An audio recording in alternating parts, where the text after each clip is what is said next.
अस्सलाम वालेकुम, कैसे हैं आप सब। उम्मीद करती हूँ कि आप सब ठीक होंगे। आज जो रेसिपी मैं आप लोगों के साथ शेयर करने वाली हूँ, ये एक बहुत ही अमेजिंग सी रेमेडी है सर्दियों के लिए। ख़ास तौर पे अगर किसी को नज़ला ज़ुकाम खांसी या सीने की जकड़न ना छोड़ती हो सर्दियों में ख़ास तौर पे, और सांस का मसला होता हो, तो वो इस रेमेडी को ज़रूर बनाएं और ट्राई करें। तो इसके लिए मैंने लिया है अदरक का एक पीस। आप इसको ज़्यादा मिकदार में भी बना सकते हैं। आप इसको एक बार बना के पूरी सर्दियाँ इस्तेमाल कर सकते हैं। इसको मैंने इस तरह छुरी पे लगा के आग पे थोड़ा सा सेक लेना है। 3 से 4 मिनट के लिए हल्की आंच रखनी है। अगर आपके पास जाली का इस तरह का स्टैंड हो तो आप इसको इस पे रख के भी बना सकते हैं। अगर ये इसको भूनने के भी बहुत सारे फ़ायदे हैं। अदरक को इसको इस तरह भून के अगर हम बनाते हैं ना ये रेमेडी, तो इसका इतना फ़ायदा है कि आप इसको एक दफ़ा बना के रख लेंगे और पूरी सर्दियाँ इस्तेमाल करेंगे ना, तो आपको बहुत ज़्यादा फ़ायदा होगा और आप फ़ील करेंगे कि आपने कोई ऐसी चीज़ बनाई है जिससे आपको डॉक्टर के पास जाना नहीं पड़ रहा। तो चलें जी, इसको बनाने के लिए हमने इसको भून लिया। भून लेने के बाद हमने इसको थोड़ी देर ठंडा होने देना है और उसके बाद इसका छिलका उतार के अच्छी तरह से इसको साफ़ कर लेना है। जब इसको साफ़ कर लेंगे ना, तब हमने अच्छी तरह से, आप चाहें तो इसको छिलका मोटा मोटा भी उतार सकते हैं, लेकिन आप चाहें तो इसको खुरच भी सकते हैं। इस तरह से इसकी सिर्फ काला सा जो आया हुआ है डॉट्स, ये उतार दें और इस तरह से। और इसके बाद इसको थोड़ा हल्का सा वॉश कर लें और वॉश करने के बाद इसके छोटे छोटे हमने पीस कर लेने हैं। इसकी इतनी ज़्यादा फ़वाइद हैं कि अगर गले में खांसी हो या ज़ुकाम हो या गले में ख़राश हो या सीने में जकड़न हो, सर्दी की वजह से जो है बीमारियां बहुत सी सर्दियों में होना स्टार्ट हो जाती हैं, तो उसके लिए ये रेमेडी बहुत ही ख़ास है।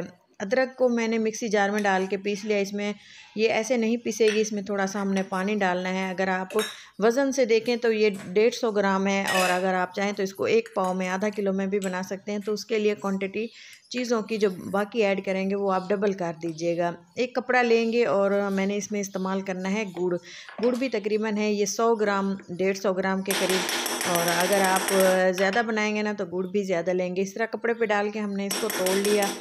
तो इसी तरह से आप भी ऐसे कर लीजिएगा। फ्रेश गुड़ लिए है और सर्दियों का मौसम है, सर्दियों में ये रेसिपी, ये रेमेडी आप बना के रखें और इंशाअल्लाह ताला आपको बहुत ज़्यादा फ़ायदा देगी। तो अदरक के पेस्ट को हमने एक पैन में डाल दिया और थोड़ा सा इसमें पानी डाल के साफ़ करके इसको डाल दिया और थोड़ी देर इसको ऐसे मिक्स ही किया था। और साथ ही मैंने जो गुड़ हमने कूट के रखा हुआ था, बारीक पीसेस इसके मोटे मोटे जो भी थे, वो हम इसमें ऐड कर देंगे। वज़न से देखें तो गुड़ भी 100 ग्राम ही है।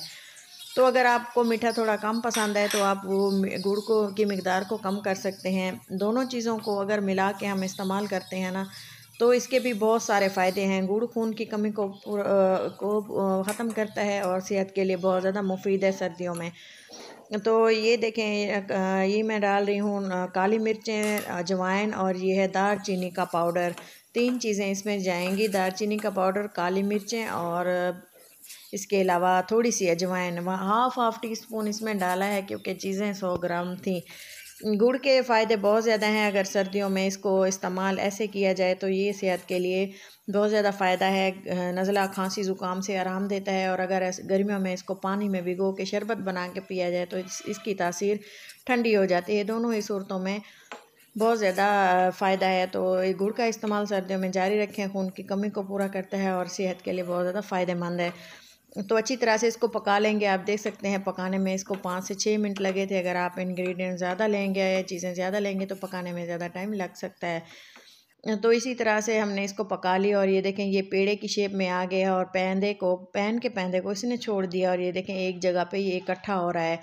जिस तरह से हम कैरामलाइज़ करते हैं ना चीनी को, तो वो चीड़ चीड़ सी बन जाती है, चीड़ा सा बन जाता है, तो ये भी वैसे ही है। जब हम इसको गोलियां बनाएंगे या इसको कोई भी शेप देंगे तो ये आसानी से उसी शेप में ढल जाएगा। तो ये देखें, इसको पकाने के बाद मैंने इसको निकाल लिया एक बर्तन में। लेकिन इसको इतना पकाएंगे कि आप देखें ये बिल्कुल सख्त सा हो गया और ये देखो पैंदे को बिल्कुल छोड़ चुका है। इसको एक प्लेट में हम निकाल लेंगे और नीम सा ठंडा होने देंगे। और इसके बाद हमने इसको जल्दी जल्दी से इसकी शेप इसको देने लग जाना है, क्योंकि ये अगर ठंडा हो जाता है ना फिर ये सख्त हो जाता है।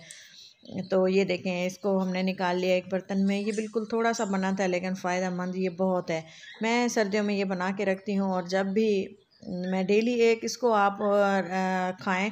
अगर आप छोटे बच्चे घर में हैं तो इसका साइज़ आप थोड़ा सा छोटा रखें, बिल्कुल छोटा, चने की तरह। जिस तरह हम चने की दाल खाते हैं ना, चने की दाल के 1 पीस के बराबर इसका साइज़ रखें और बच्चों को डेली एक दें, चूस के वो खाएं। अगर बड़ों ने खाना है तो थोड़ा सा ये आप इसको ऐसा करें, थोड़ा सा आप साइज़ को बड़ा कर लें और आप डेली एक अगर लेंगे ना तो आपको पूरी सर्दियाँ, ना आपको सर्दी लगेगी और ना ही गला ख़राब होगा और ना ही खांसी होगी। तो मैं भी ये बना के रखती हूँ घर में, आसानी से इस्तेमाल हो जाते हैं। अगर आप कहवा बनाएं और आपके पास बाकी इंग्रेडिएंट्स घर में मौजूद ना हो तो ये भी इस्तेमाल कर सकते। वीडियो अच्छी लगे तो चैनल को सब्सक्राइब कर दें, वीडियो को लाइक कर दें और इसी तरह की मज़े की रेसिपीज़ देखने के लिए देसी फूड इंस्पिरेशन पे आएँ। मिलते हैं किसी अच्छी सी नेक्स्ट वीडियो के साथ, तब तक के लिए अल्लाह हाफ़िज़।